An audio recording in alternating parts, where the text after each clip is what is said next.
क्या अमेरिका भारत में स्थायी सरकार गिराने की कोशिश कर रहा है? क्या अमेरिका भारत को बांग्लादेश की तरह ट्रीट कर रहा है? बांग्लादेश, जहां हाल ही में अमेरिका ने खुलेआम लोकतंत्र की रक्षा के नाम पर सरकार को टारगेट किया, विपक्ष को नैतिक सपोर्ट दिया और सड़कों पर लोगों का गुस्सा भड़काया। लेकिन सवाल यह है कि क्या यही प्लान अब भारत में भी चल रहा है? और अगर हां, तो अमेरिका का असली एजेंडा क्या है? क्योंकि दोस्ती की आड़ में अगर कोई आपको गिराने निकले तो उसकी चाल पहचानना जरूरी है। नमस्ते दोस्तों, आज हम एक ऐसे विषय पर बात करने जा रहे हैं जो हाल के दिनों में भारतीय राजनीति और अंतरराष्ट्रीय कूटनीति के गलियारे में गूंज रहा है। सवाल यह है, क्या अमेरिका, जो विश्व की महाशक्ति माना जाता है, भारत जैसे विशाल और लोकतांत्रिक देश में सरकार को अस्थिर करने की कोशिश कर रहा है, जैसा कि हाल ही में बांग्लादेश में देखा गया? क्या भारत पर लगाए गए हालिया प्रतिबंध, विपक्ष का आक्रामक रुख और कुछ अन्य घटनाक्रम इस बात की ओर इशारा करते हैं कि कोई बाहरी शक्ति भारतीय राजनीति को प्रभावित करने की कोशिश कर रही है, या फिर ये सब महज संयोग है और जो हमारी कल्पनाओं को साजिश के रंग में रंग देता है? ये सवाल न केवल रोचक है, बल्कि ये हमारे देश की संप्रभुता, स्वतंत्रता और वैश्विक मंच पर उसकी स्थिति से गहराई से जुड़ा हुआ है। आज हम इस विषय को गहराई से समझने की कोशिश करेंगे। हम हाल के घटनाक्रमों का विश्लेषण करेंगे, ऐतिहासिक संदर्भों को देखेंगे और ये समझने की कोशिश करेंगे कि क्या वाकई में भारत पर कोई बाहरी दबाव है, और अगर है तो इसका स्वरूप क्या है। चलिए शुरू करते हैं ऐसी कहानी से जो इतिहास, राजनीति और कूटनीति का मिश्रण है। लेकिन उससे पहले मैं नीतेश सिंह सिकरवार आपका डिजिटल चैनल संवाद पर स्वागत करता हूं। वीडियो अच्छा लगे तो लाइक, शेयर, कमेंट जरूर करें और यदि आपने अभी तक चैनल को सब्सक्राइब नहीं किया है तो इसे सब्सक्राइब जरूर करें। सबसे पहले आइए बात करते हैं बांग्लादेश की। हाल के महीनों में बांग्लादेश में सियासी उथल-पुथल ने पूरी दुनिया का ध्यान खींचा। वहां की तत्कालीन सरकार, जिसका नेतृत्व शेख हसीना कर रही थी, अचानक से अस्थिर हो गई। छात्र आंदोलन हुए जो शुरू में नौकरी के कोटे को लेकर हुए, लेकिन धीरे धीरे सरकार विरोधी प्रदर्शनों में बदल गए। इसके परिणाम स्वरूप शेख हसीना को देश छोड़कर भागना पड़ा और एक अंतरिम सरकार ने सत्ता संभाली। कई विश्लेषकों और टिप्पणीकारों ने इस घटना को अमेरिका से जोड़ा, यह दावा करते हुए कि अमेरिका ने बांग्लादेश की सरकार को अस्थिर करने में भूमिका निभाई। तो आखिर क्यों उठा ये सवाल? इसके पीछे कुछ ठोस कारण हैं। पहला, बांग्लादेश की शेख हसीना सरकार ने हाल के वर्षों में चीन के साथ गहरे आर्थिक और रणनीतिक रिश्ते विकसित किए। बेल्ट एंड रोड इनिशिएटिव के तहत बांग्लादेश ने चीन से बाहरी निवेश प्राप्त किया। यह अमेरिका को पसंद नहीं आया, क्योंकि हिंद महासागर क्षेत्र में चीन के बढ़ते प्रभाव को संतुलित करना अमेरिका की रणनीति का एक हिस्सा है। दूसरा, शेख हसीना पर मानवाधिकार उल्लंघन और लोकतांत्रिक प्रक्रियाओं को कमजोर करने का आरोप लग रहे थे, जिसके चलते अमेरिका ने उन पर और उनकी सरकार पर प्रतिबंध लगाए। तीसरा, कुछ रिपोर्ट्स में दावा किया गया है कि अमेरिकी गैर सरकारी संगठनों और फंडिंग एजेंसियों ने बांग्लादेश में विपक्षी आंदोलनों का समर्थन किया, जिससे सरकार के खिलाफ माहौल बना। अब बात करते हैं बांग्लादेश में अमेरिका की दिलचस्पी क्यों है। ये सब महज मानवाधिकार की चिंता नहीं थी। दरअसल बांग्लादेश हिंद महासागर क्षेत्र में चीन का अहम पार्टनर बन चुका था। चीन वहां बड़े पैमाने पर इंफ्रास्ट्रक्चर, पोर्ट, रोड प्रोजेक्ट बना रहा था। अमेरिका को डर था कि बांग्लादेश भी श्रीलंका की तरह चीन के प्रभाव में चला जाएगा। तो रणनीति साफ थी, या तो बांग्लादेश को अपनी तरफ खींचो या फिर सत्ता परिवर्तन कर दो। अब सोचिए, बांग्लादेश अमेरिका के लिए इतना अहम है तो भारत पर कितना बड़ा दाव है। दरअसल भारत दुनिया की चौथी सबसे बड़ी अर्थव्यवस्था है। इसके पास दुनिया की दूसरी सबसे बड़ी सेना है। वहीं भारत हिंद महासागर, चीन और मध्य एशिया के बीच स्ट्रेटेजिक लोकेशन पर भी है और पिछले एक दशक में मजबूत सेंट्रल लीडरशिप है। अगर कोई ताकत भारत के राजनीतिक संतुलन को हिला सके तो वो पूरे एशिया का पावर गेम बदल सकती है। अब सवाल ये है, क्या भारत में भी कुछ ऐसा ही हो रहा है? भारत और बांग्लादेश में कई समानताएं हैं। दोनों दक्षिण एशियाई देश हैं। दोनों की सरकारें मजबूत नेतृत्व के तहत चल रही हैं। दोनों ही देशों में विपक्ष समय समय पर सरकार के खिलाफ आक्रामक रुख अपनाता है। लेकिन क्या भारत के हाल के घटनाक्रम जैसे अमेरिका द्वारा लगाए गए प्रतिबंध और विपक्ष का आक्रामक रवैया इस बात का संकेत है कि अमेरिका भारत में भी सरकार को अस्थिर करने की कोशिश कर रहा है? आइए अब उन हालिया घटनाक्रमों पर नजर डालें जो इस सवाल को जन्म देते हैं। इसमें सबसे पहला आता है अमेरिका द्वारा भारत पर लगाए गए प्रतिबंध। हाल के महीनों में अमेरिका ने भारत पर कई तरह के प्रतिबंध लगाए जो मुख्य रूप से रूस के साथ भारत के संबंधों से जुड़े हैं। उदाहरण के लिए भारत द्वारा रूस से S-400 एयर डिफेंस सिस्टम की खरीद पर अमेरिका ने चिंता जताई और काटसा एक्ट के तहत प्रतिबंध लगाने की धमकी दी। इसके अलावा अमेरिका ने भारत के रूसी तेल के आयात पर 25% अतिरिक्त शुल्क लगाया, जिसे भारत ने अनुचित और अव्यवहारिक बताया। हाल ही में अमेरिकी विदेशी विभाग ने 19 भारतीय कंपनियों और 2 व्यक्तियों पर प्रतिबंध लगाए जिन पर यूक्रेन युद्ध के दौरान रूस को समर्थन देने का आरोप लगा। ये प्रतिबंध भारत की रणनीतिक स्वायत्तता पर सवाल उठाते हैं। भारत ने हमेशा अपनी विदेश नीति में स्वतंत्रता को बनाए रखा है और रूस के साथ उसके संबंध तो ऐतिहासिक और सामरिक महत्व के हैं। लेकिन अमेरिका की ये नीति क्या भारत को दबाव में लाने की कोशिश है? क्या ये केवल व्यापारिक और भू राजनीतिक मतभेद है या इसके पीछे कोई गहरी साजिश है? दूसरा, विपक्ष का आक्रामक रुख। भारत में विपक्ष, खासकर कांग्रेस और अन्य गैर भाजपा दल हाल के समय में सरकार के खिलाफ काफी आक्रामक हो गए हैं। उदाहरण के लिए वोट चोर और चुनाव आयोग पर आरोप लगाना, साथ ही सुप्रीम कोर्ट के निर्णय की अनदेखी करना और सुप्रीम कोर्ट के निर्णय पर प्रश्न चिन्ह लगाना। जैसे हाल में प्रियंका गांधी ने एक इंटरव्यू में कहा, दोस्तों ये बात सुनने में तो हल्की लगती है लेकिन ये कहीं ना कहीं जमीन तैयार की जा रही है भारत को अस्थिर करने के लिए, क्योंकि इसके जरिए विपक्ष भारत की संवैधानिक संस्थाओं को कमजोर कर रहा है, जबकि विपक्ष को सवाल सरकार से करना चाहिए। और तो और यह बयान उस समय आया जब अमेरिका की US-8 फंडिंग और डोनाल्ड ट्रंप के बयानों को लेकर भारत में सियासी घमासान मचा था। मैं यहां फिर आपका ध्यान एक बार फिर इस ओर लाना चाहता हूं क्योंकि यह बहुत ही गंभीर मुद्दा है। अब आप देखिए, सरकार तो आती जाती रहेंगी लेकिन संवैधानिक संस्थाओं को कमजोर करना संविधान को कमजोर करने जैसा है। वैसे भी आम जनता राजनीतिक पार्टियों से ज्यादा विश्वास इन संवैधानिक संस्थाओं पर करती हैं, लेकिन जब गलत तरीके से इनको प्रस्तुत किया जाएगा तो क्या होगा? सोचिए, जब जनता को लगेगा कि ये संस्थाएं बेकार हैं तो वो सड़कों पर उतरेंगे और जब वे सड़कों पर उतरेंगे तो भारत भी बांग्लादेश की राह पर चला जाएगा और शायद यही विदेशी ताकतें चाहती हैं और कहीं ना कहीं विपक्ष उनका साथ देता दिख रहा है, क्योंकि यह भी आरोप लग रहे हैं कि अमेरिकी संस्थाएं जैसे US-8 और कुछ NGO भारत में विपक्षी आंदोलनों को फंडिंग दे रहे हैं।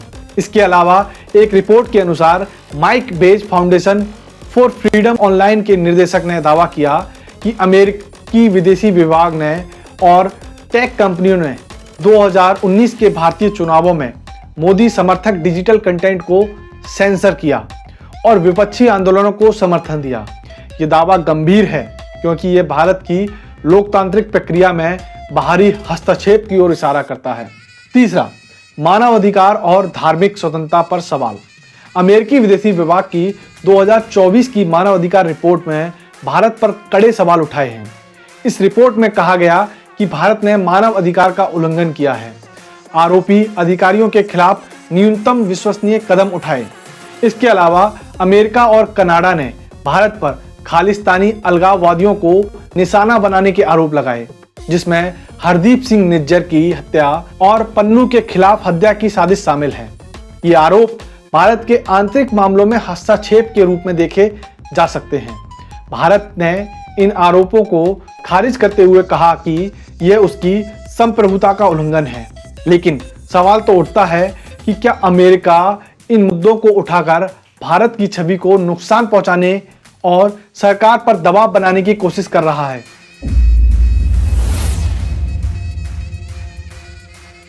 क्या यह पहली बार है कि अमेरिका पर भारत की सरकार को अस्थिर करने का आरोप लग रहा है? बिल्कुल नहीं। इतिहास में कई ऐसे मौके आए हैं जब भारत ने अमेरिका के दबाव का सामना किया और उसका जवाब दिया।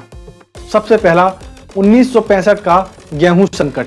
1965 में जब भारत सूखे और खाद्य संकट से जूझ रहा था, अमेरिका ने भारत को गेहूं की आपूर्ति पर दबाव बनाया। तत्कालीन अमेरिकी राष्ट्रपति लिंडन जॉनसन ने भारत को गेहूं देने के बदले कुछ नीतिगत बदलाव की मांग की थी, लेकिन तत्कालीन प्रधानमंत्री लाल बहादुर शास्त्री ने जय जवान जय किसान का नारा दिया और भारत को आत्मनिर्भर बनाने की दिशा में कदम उठाए। दूसरा, 1974 का पहला परमाणु परीक्षण। 1974 में भारत ने अपना पहला परमाणु परीक्षण किया, जिसे पोखरण 1 के नाम से जाना जाता है। अमेरिका ने इस परीक्षण को रोकने की कोशिश की और भारत पर कई तरह के प्रतिबंध लगाए, लेकिन इंदिरा गांधी सरकार ने इन दबावों को नजरअंदाज करते हुए भारत की रणनीतिक स्वायत्तता को मजबूत किया। 1998 का पोखरण 2। 1998 में जब अटल बिहारी वाजपेयी की सरकार ने पोखरण 2 परमाणु परीक्षण किया, जिसके बाद अमेरिका ने भारत पर कड़े आर्थिक और तकनीकी प्रतिबंध लगाए, लेकिन भारत ने इन प्रतिबंधों का सामना करते हुए अपनी रक्षा और ऊर्जा नीतियों को मजबूत किया। इन उदाहरणों से साफ है कि अमेरिका ने समय समय पर भारत पर दबाव बनाने की कोशिश की, लेकिन भारत ने हर बार मजबूती और कूटनीति के साथ जवाब दिया। आज के संदर्भ में क्या शतरंज का वही पुराना पैटर्न दोहराया जा रहा है या कुछ नया खेल खेला जा रहा है? भारत और अमेरिका के बीच संबंध पिछले कुछ दशकों में काफी मजबूत हुए। रक्षा, प्रौद्योगिकी, व्यापार और जलवायु परिवर्तन जैसे क्षेत्रों में दोनों देशों ने कई महत्वपूर्ण समझौते किए। उदाहरण के लिए रक्षा सहयोग में भारत और अमेरिका ने GSO, मिया, LEMO-A और BECA जैसे रक्षा समझौतों पर हस्ताक्षर किए। हाल ही में दोनों देशों ने जेवलिन मिसाइल और स्ट्राइकर वाहनों के सह उत्पादन की घोषणा की थी। दूसरा, प्रौद्योगिकी और नवाचार। ICET initiative on critical and emerging technology and INDUS-X जैसी पहलें दोनों देशों के बीच तकनीकी सहयोग को बढ़ा रही हैं। तीसरा, आर्थिक संबंध। अमेरिका भारत का सबसे बड़ा निर्यात गंतव्य है और दोनों देशों के बीच 2023 तक द्विपक्षीय व्यापार के $500 बिलियन तक पहुंचने की उम्मीद है। लेकिन इन सकारात्मक कदमों के बावजूद कुछ मुद्दों पर तनाव बना हुआ है। व्यापारिक मतभेद। अमेरिका ने भारत को जनरलाइज्ड सिस्टम ऑफ प्रेफरेंस से बाहर किया। बौद्धिक संपदा अधिकारों पर सवाल उठाए। अमेरिका की सख्त वीजा नीतियों का भारतीय पेशेवरों पर नकारात्मक प्रभाव पड़ रहा है। चौथा, रूस के साथ संबंध। भारत की रूस के साथ रणनीतिक साझेदारी, खासकर S-400 और तेल आयात अमेरिका को पसंद नहीं आ रहा। इन तनावों के बीच क्या यह माना जा सकता है कि अमेरिका भारत की सरकार को अस्थिर करने की कोशिश कर रहा है, या यह केवल भू राजनीतिक और आर्थिक हितों का टकराव है? अब हम उस सवाल पर आते हैं जो इस चर्चा का मूल है। क्या अमेरिका भारत में सरकार गिराने की कोशिश कर रहा है? इसके लिए हमें कुछ संभावनाओं पर विचार करना होगा। सबसे पहला, साजिश का सिद्धांत। कुछ लोग मानते हैं कि अमेरिका भारत की मजबूत और स्वतंत्र सरकार को कमजोर करना चाहता है, क्योंकि भारत की रणनीतिक स्वायत्तता और उभरती वैश्विक शक्ति अमेरिका के हितों के लिए चुनौती बन सकती है। माइक बेंच जैसे विश्लेषकों के दावे जो कहते हैं कि अमेरिकी टेक कंपनियां और USAID ने 2019 के चुनावों में हस्तक्षेप किया, इस सिद्धांत को बल देते हैं। इसके अलावा विपक्ष के आक्रामक रुख और कुछ एनजीओ की फंडिंग को लेकर उठे सवाल भी इस सिद्धांत को हवा देते हैं। दूसरा, भू राजनीतिक हित। दूसरी ओर यह भी हो सकता है कि यह कोई साजिश नहीं बल्कि भू राजनीतिक हितों का टकराव है। अमेरिका हिंद प्रशांत महासागर क्षेत्र में चीन के प्रभाव को कम करना चाहता है और भारत इस रणनीति का एक महत्वपूर्ण हिस्सा है। लेकिन भारत की स्वतंत्र विदेश नीति, खासकर रूस के साथ उसके संबंध, अमेरिका के लिए असहज हैं। प्रतिबंध और मानवाधिकार जैसे मुद्दे शायद इस असहजता को व्यक्त करने का एक तरीका है। तीसरा, आंतरिक राजनीति का प्रभाव। भारत में विपक्ष का आक्रामक रुख शायद पूरी तरह से बाहरी प्रभाव का परिणाम नहीं है। भारतीय विपक्ष हमेशा से सरकार की नीतियों पर सवाल उठाता रहा है और ये लोकतंत्र का एक स्वाभाविक हिस्सा है। लेकिन कुछ मामलों में, जैसे यूएस एड फंडिंग पर विवाद, विपक्ष को बाहरी समर्थन मिलने की आशंका ने सियासी तूफान खड़ा कर दिया। भारत ने इन सभी चुनौतियों का जवाब मजबूती से दिया है। प्रधानमंत्री नरेंद्र मोदी, रक्षा मंत्री राजनाथ सिंह और केंद्रीय मंत्री नितिन गडकरी ने साफ किया कि भारत किसी भी दबाव के सामने नहीं झुकेगा। विदेश मंत्रालय ने भी कहा कि भारत अमेरिकी रक्षा साझेदारी मजबूत है और प्रतिबंधों का असर इस पर नहीं पड़ेगा।